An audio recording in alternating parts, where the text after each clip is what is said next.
The Aeolus spacecraft will get its data by firing a powerful laser down into the atmosphere to trace the movement of air particles.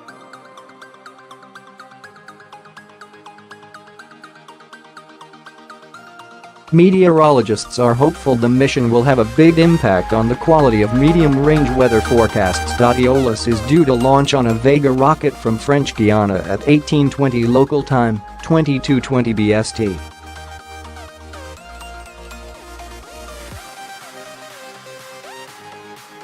The rocket was due to lift off on Tuesday, but the launch was postponed ironically due to high-altitude winds.Providing all goes well on Wednesday. The satellite will begin a program of testing once it is safely at an altitude of 320 kilometers.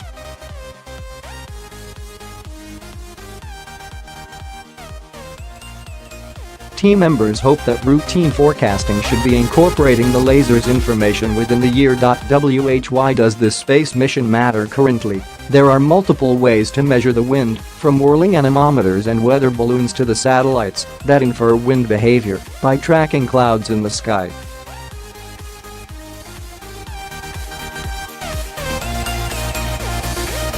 But these are all limited indications that tell us what is happening in particular places or at particular heights.Aeolus on the other hand will gather wind data across the entire Earth, from the ground to the stratosphere, 30 kilometers.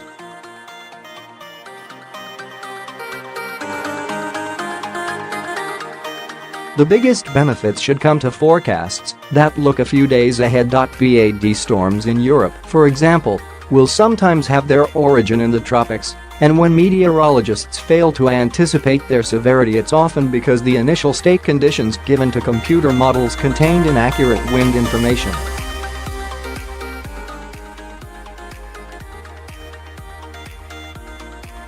How big an improvement will Aeolus bring? The tropics are the key region where the sun dumps its energy into the Earth system.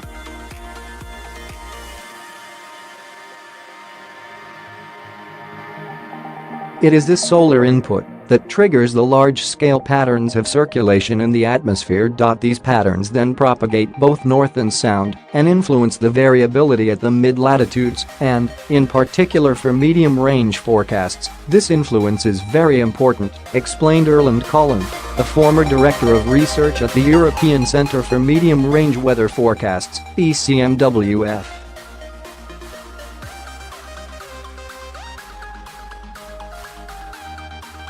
Mr. Källén, who is now director of the Center for Climate Research in Singapore, said, "If we don't get the tropics right in the initial state for the forecasting, we can't then get the mid-latitudes right in the medium range."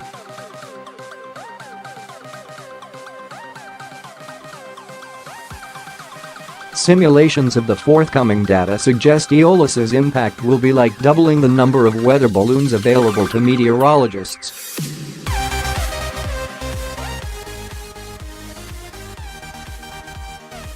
Forecast quality is anticipated to increase by 4% outside of the tropics and by up to 15% in the tropics themselves. How come no one's done this before?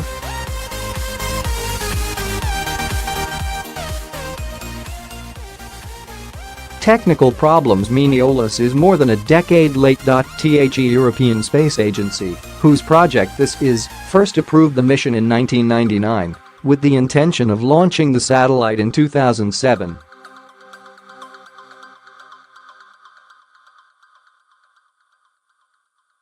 But engineers struggled to get the ultraviolet laser to work in the conditions it would experience in orbit.The British arm of Airbus, which led the assembly of Aeolus, essentially had to mothball the chassis, or bus, of the spacecraft for several years, while new designs for the laser were sought.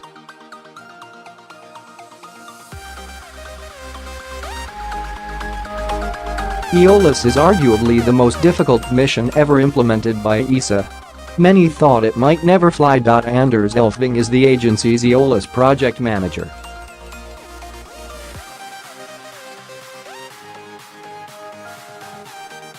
He told BBC News, "Really what has fundamentally helped us has motivated us is the user community, because nobody else serves them with wind information globally."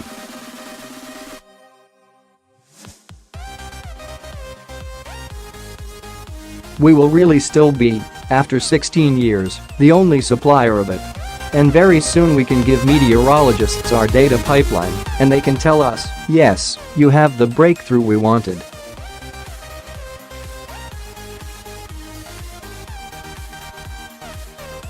What happens after Aeolus? Aeolus is just a one-off demonstration mission, which raises the question of what happens when it inevitably reaches the end of its working life.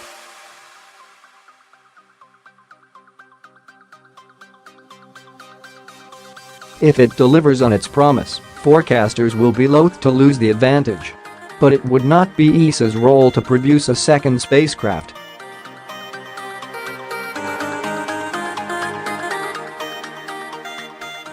The agency is in the business of R&D, of trialing new concepts. It would be down to others to fund follow-on missions.I in Europe. This would fall either to ECMWF, the intergovernmental organization that runs Europe's operational weather satellites, or the European Commission through its own Earth observation program, known as Copernicus.